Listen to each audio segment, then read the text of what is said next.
Pertama adalah perkenalkan, nama saya Sofyan. Sofyan. Ya. Pertanyaannya adalah, mungkin kita sebagai seorang penceramah juga melakukan introspeksi. Iya. Kenapa kemudian ceramah-ceramah Ustadz Gus Nur ditolak oleh orang, atau ditolak oleh pengurus seperti itu? Nah, jadi sebagai seorang penceramah mungkin juga harus melakukan introspeksi. Kenapa ada resistensi di tengah-tengah masyarakat? Itu yang pertama. Yang kedua, subhat yang ada di masyarakat itu adalah sebagian masyarakat merasa ngeri dengan ceramah-ceramah Gus Nur yang isinya menurut sebagian orang itu kan mengumbarkan aib. Yang sebagian orang menyerang orang lain seperti itu. Sehingga apakah pantas ceramah-ceramah itu disampaikan seperti itu? Isinya kemudian ya katakanlah secara tegas ya isinya seperti itu. Itu yang ada di tengah masyarakat, sehingga ada sebagian pengurus ketika ditawarkan kepada pengurus itu mereka menolak. Karena ini bahaya ini buat kita pengurus nanti. Itu yang pertama. Yang kedua, kalau saya dengar ceramah Gus ini kan sangat keras terhadap rezim. Pertanyaannya adalah, seberapa ngerinya kondisi negara ini, sehingga Gus Nur tanpa takut-takutnya di mana saja ganti presiden. Sehingga masyarakat kalau kita di daerah sepertinya biasa-biasa saja nih, Solo ini aman-aman aja, nggak ada masalah, semuanya aman, gaji lancar, masyarakat tenang-tenang saja. Kita yang di daerah, tentu pandangan kita di daerah tentu berbeda dengan kondisi yang sebenarnya yang menurut pandangan Ustadz Gus Nur. Sejauh mana kegentingan negeri ini menurut Ustadz sehingga Gus Nur begitu sangat kekehnya akan rezim ini diganti? Karena kami melihat belum ada nampak sejauh mana pentingnya. Ini yang ingin pencerahan yang kami ingin dapatkan itu, Ustaz. Sejauh mana gentingnya negeri ini, bahayanya negeri ini, sehingga jamaah tahu. Itu, Ustaz. Terima kasih. Assalamualaikum warahmatullahi wabarakatuh. Tapi ada bukan cekung ya. Takbir. Mas, perhatikan Ustaz ya. Tidak ada satupun masjid yang nolak saya. Tidak ada satupun ormas yang nolak saya. Tidak ada satupun tokoh adat yang nolak saya. Tidak ada satupun tokoh kesultanan yang nolak saya. Tidak ada satu takmir masjid yang nolak saya. 3 masjid yang menggagalkan itu bukan menolak saya, tapi diintimidasi. Beda itu. Beda ya. Antara menolak, Gus Nur mau ceramah di masjid boleh enggak? Oh enggak boleh, haram. Itu beda. Ini sudah nerima, sudah bikin banner, sudah bikin spanduk. Artinya pihak masjid nerima.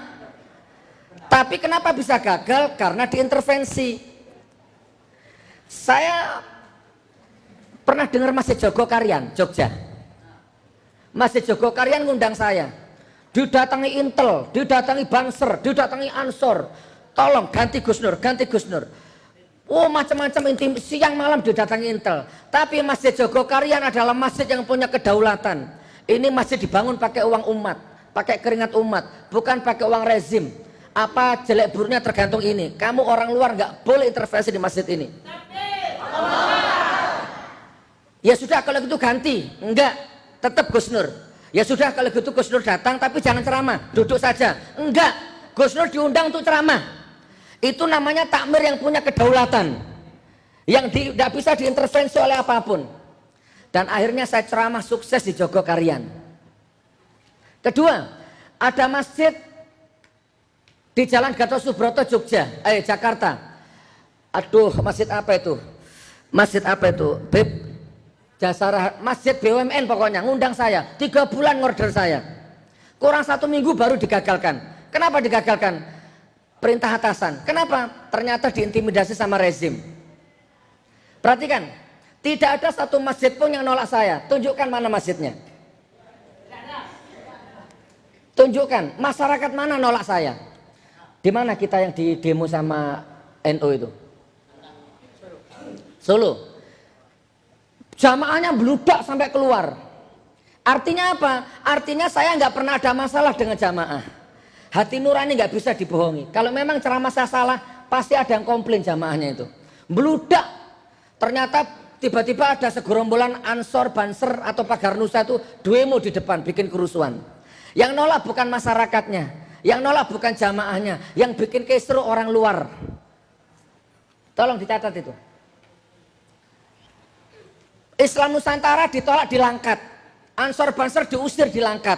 Saya diterima dengan tangan terbuka dengan Kesultanan Langkat, dengan Tengku Zulkarnain.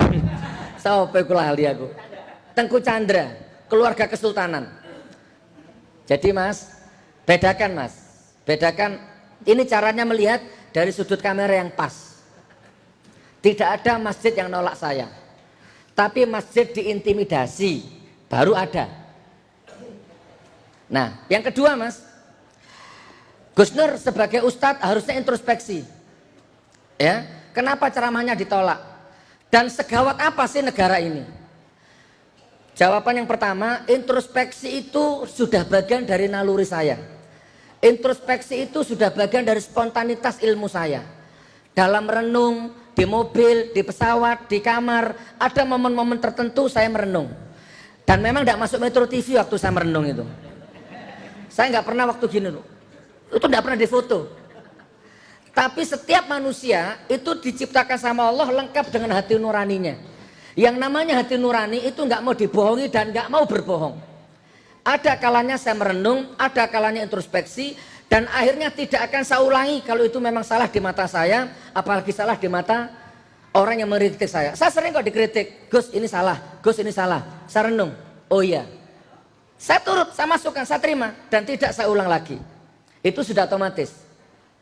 Jadi merenung introspeksi itu sudah otomatis. Itu jawabannya. Sama dengan Gus kalau lapar makan. Kalau lapar nggak usah disuruh, tak makan sendiri. Gus kalau ngantuk tidur, nggak usah disuruh, kalau aku ngantuk tak tidur sendiri. Itu sudah naluri manusia. Saya hidup penuh dengan introspeksi. Saya hidup penuh dengan perenungan-perenungan. Itu poin yang pertama. Kalau saya nggak bisa introspeksi mas, istri saya nggak 3 mas. Istri saya 3, itu berarti saya bisa merenung, bisa introspeksi. Apalagi ya? Takbir. Oke, poin pertama. Poin kedua, jangan-jangan ceramahnya Gus Nur ini keras, kasar. Saudaraku, kasih waktu 2 jam saya, 3 jam sampai maghrib bila perlu. Tak buka semua. Sebenarnya nggak usah dibuka, Anda tahu. Janji BBM tidak naik, ternyata naik. Nggak masalah naik, mau naik 50.000 tak beli, mau 100.000 tak beli, bukan masalah naiknya. Sudah terlanjur janji nggak naik, kok naik. Bahkan naiknya 12 kali tengah malam nggak pamit-pamit sama rakyat. Sementara dulu waktu SBY jadi presiden, 1 kali naik PDI-nya ribut jadi se-Indonesia Raya. Janji nggak mau cabut subsidi, ternyata dicabut. Janji nggak mau naik listrik, ternyata naik. Ya, 2012 SMK akan keluar, nggak ada. 2000 berapa? Sampai 2 tahun janji lagi, sampai sekarang SMK-nya nggak ada. Janji nggak impor apa-apa. Ini apa ini, negara besar kok apa-apa impor? Dagang impor, beras impor, bawang impor. Ini ada yang salah ini. Kalau saya jadi presiden, menterinya saya pecat itu nanti. Begitu jadi presiden, pacul aja impor, garam aja impor. Sebentar, saya tuntaskan jawabannya. Terlalu munafik, terlalu pendusta, terlalu banyak bohongnya. Ya, bohongnya bukan hanya sekedar wilayah ekonomi, tapi sudah wilayah hukum, bahkan wilayah ranah ibadah. Sholat pun dipakai alat bohong.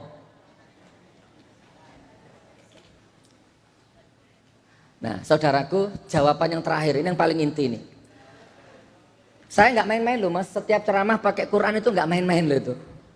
Berarti saya sudah ngukur mana kata-kataku yang akan menjadi azab untuk diriku ini. Jangan-jangan ini nggak main-main saya berani pakai Al-Quran itu. Itu sudah melewati perenungan-perenungan yang dalam. Salah satunya bisa nolak semua tawaran uang itu kan karena hasil perenungan itu, hasil introspeksi. Nah, Gus, tolong sampaikan kepada masyarakat, segawat apa sih? Buktinya di sini aman-aman saja. Coba saya tanya, ya bener aman, tapi kan saya kalau astagfirullahaladzim. Mas, satu ya, tenaga kerja Cina jutaan masuk ke Indonesia. Sementara pribumi cari pekerjaan susah. Dulu janjinya akan menciptakan 10 juta lapangan pekerjaan. Orang pribumi bikin cari pekerjaan susah, yang gampang malah orang Cina yang masuk. Tahun 81 Pak Harto bikin program transmigrasi. Orang-orang Jawa yang tidak punya kerjaan dikasih lahan di Sumatera sana. Sekarang kaya-kaya semua itu orang-orang transmigrasi itu. Tahun 2015 sampai 2000 sekarang ini Pak Jokowi bikin program transmigrasi orang Tiongkok pindah ke Indonesia. Pertama ya, yang kedua, orang pribumi mas bikin KTP 1 tahun nggak selesai-selesai. Sementara orang Cina baru masuk Indonesia 2 hari sudah punya KTP, sudah punya nomor rekening. Ini pengkhianatan negara mas. Ini mengancam kedaulatan rakyat. Yang ngomong bukan saya, Rocky Gerung ngomong, Kiflan Zen ngomong, siapa lagi? Tokoh-tokoh militer ngomong. Sebentar, sambil saya urai pelan-pelan. Tiap hari itu ada orang Cina itu di Cengkareng itu. Kan sudah sering di YouTube saya bahas. Saya punya jamaah itu orang imigrasi. Saya punya jamaah orang pajak. Saya punya jamaah orang polisi. Mas, di Polri, di Polres, di Polsek, nggak semuanya hormat sama Tito mas. Di depan Tito hormat, tapi di belakangnya Tito, yes Kak Nur, mantap. Gitu di belakangnya Pak Tito itu. Bahkan di imigrasi itu ini saksinya ini, kemarin itu di Cengkareng. Tiba-tiba saya didatangi orang-orang Angkasa Pura, pakai seragam, peluk saya, Gus, titip negoro, titip negoro. Saya anak buahnya Ngabalin, tapi saya muak lihat wajahnya Ngabalin. Mas, ada bara yang tidak kelihatan oleh mata, bahwa negara ini sangat-sangat rancu, sangat-sangat bahaya. Mas, main-main ke Morowali mas. Di Morowali itu ada satu daerah itu 90 bahkan 100% Cina. Orang Jawa, orang asli Morowali gak bisa masuk ke sana. Dulu Singapura itu 100% Melayu, 100% Muslim Singapura itu. Filipina itu dulu 100% Muslim. Sekarang Muslimnya ndak ada, ganti Cina. Indonesia akan seperti itu. Mas datang ke Pantai Indah Kapuk mas. Datang silahkan sana ke Jakarta namanya Pantai Indah Kapuk. Atau BSD mas tanya silahkan sana. Mall-mall menjulang tinggi. Sekolahan orang Cina itu wah. Tidak ada satupun orang pribumi di sana. Ada sekolahnya Cina itu selapangan sepak bola itu. Kira-kira 500 meter dari sekolahan itu ada sekolahan pribumi yang memprihatinkan kondisinya. Mataku melihat sendiri. Demi Allah. Yang jadi satpamnya orang-orang pribumi. Kasih waktu 1 hari saya untuk bahas ini. Sangat terancam mas ya. Gak apa-apa di sini kalau anda bilang di sini aman-aman saja, gak apa-apa. Syukur alhamdulillah. Masalahnya yang jadi barometer pusat perekonomian peradaban Indonesia itu bukan sini tapi Jakarta. Jadi kalau mau lihat Indonesia aman apa enggak jangan di sini jadi tolok ukurnya, tapi Jakarta. Kalau di sini aman tidak ada apa-apa. Tapi kalau diteruskan cabai mahal, lombok mahal, beras mahal, nangis juga ibu-ibu itu akhirnya.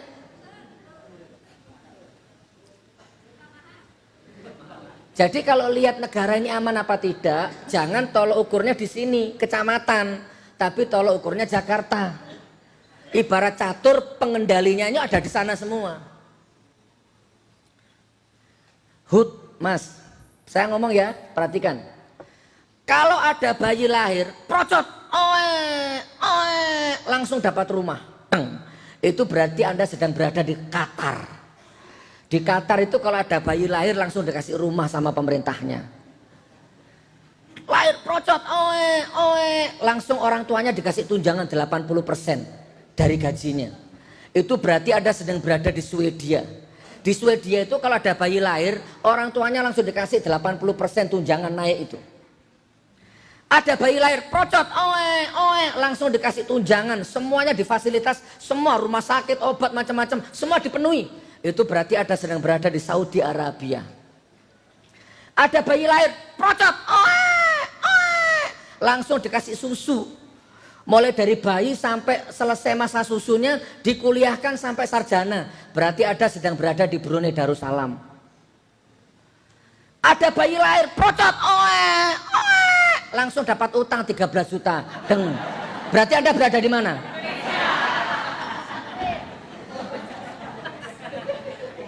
Ini fakta. Jangan enak-enak, anak cucumu sudah nanggung beban utang 13 juta. Ini kalau kita alirkan ke Al-Quran, Mas, nggak mampu otaknya Anda berpikir. Ini kalau kita kembalikan ke Al-Quran, rezim ini akan ditenggelamkan sama Allah sehancur-hancurnya. Kenapa? Karena rezim ini sekarang sudah dijerat sama riba, rentenir dunia, riba yang hukumnya setara menzinai ibu kandung sendiri. Itu paling kecil dosanya riba itu. Itu kalau dikembalikan ke Al-Quran. Bayar bunganya saja itu masih ngutang, Mas. Itu bayar bunganya saja. Masa Anda bangga punya negara sekaya ini dijerat utang seperti itu? Makanya uang haji dipakai, itu pun bangkrut, itu pun nggak pamit sama orang yang punya uang. Saya nggak tahu nanti endingnya bagaimana ini. Berapa jamaah yang akan nggak berangkat nanti ini? Uangnya sudah dipakai untuk infrastruktur. BPJS, Mas, seluruh dokter Indonesia nangis memutus kontrak rumah sakit dengan BPJS karena sudah nggak ada uangnya. Artinya apa? BPJS-nya defisit dan bangkrut. Loh, utang triliunan, BPJS bangkrut, dana haji dipakai, lama-lama kota amal dipakai juga. Belum teks amnesti, pajak rakyat dicekik, darah rakyat dihisap, darah rakyatnya sudah kering, air matanya dihisap, air mata sudah nanahnya dihisap, rakyatnya sudah gini-gini nih. Penguasanya nggak ada tanda-tanda taubatan nasuha.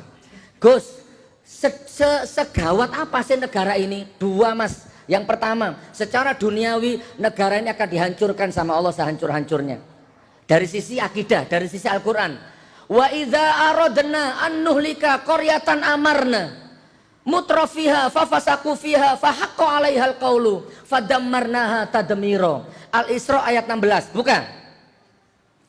Kalau aku akan hancurkan sebuah negeri, maka aku perintahkan orang yang berwenang di negeri itu untuk berlaku adil, menegakkan perintahku.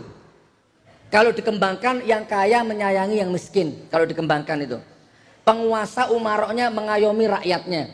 Tapi sayang, kata Allah, orang berwenang di negeri itu mendustaiku, mendurhakaiku, ya, melanggar perintahku. Maka berlakulah ayat-ayatku, aku hancurkan negeri itu sehancur-hancurnya.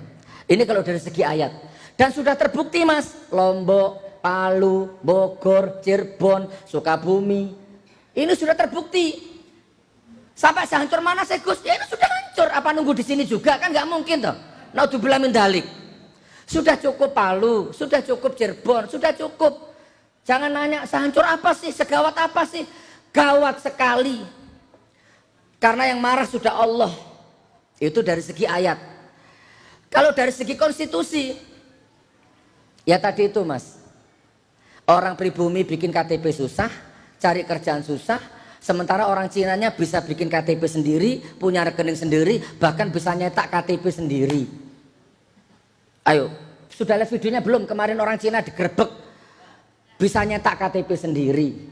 Di Cengkareng ada orang Cina masuk bawa koper, di-scan, loh, ada senjata apinya, ada narkobanya, ada alat seksnya, ditangkap sama petugas imigrasi, dibawa ke ruangan, diinterogasi. Akhirnya orang Cina telepon seseorang, wang cincong, wah ya, hayo, hayo. Tidak lama kemudian datang orang jemput, aman hilang bekasnya. Wallah. Belum dari PKI-nya, ada tentara merahasia buku-buku PKI dipecat. Teramat sangat gawat, Mas, teramat sangat gawat. Asar ya, dikembangkan, Mas, dikembangkan, cukup lah. Oh, masih lama.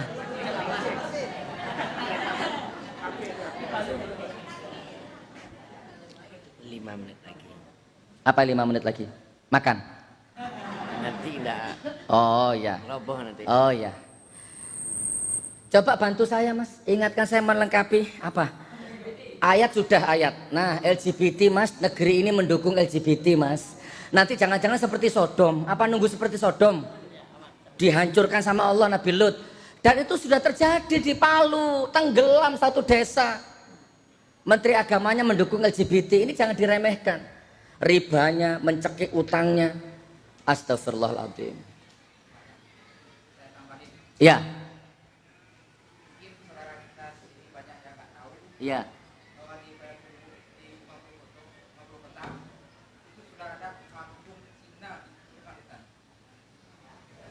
Astagfirullah. Ya. Ya. Ya. Di mana? Di mana? Payakumbuh. Ah, kemarin saya dapat WA di Semarang.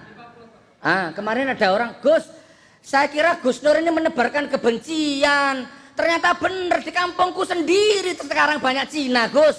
Orang Semarang baru terbuka matanya.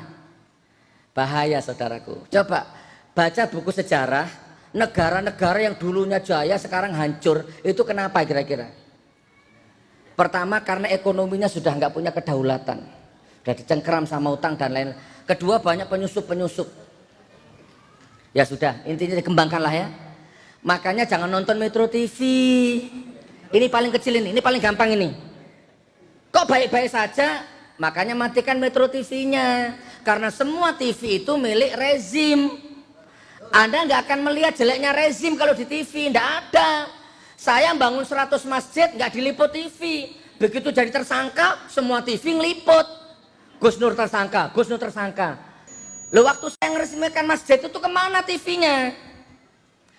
13 juta orang kumpul di Monas 212, mana TV-nya?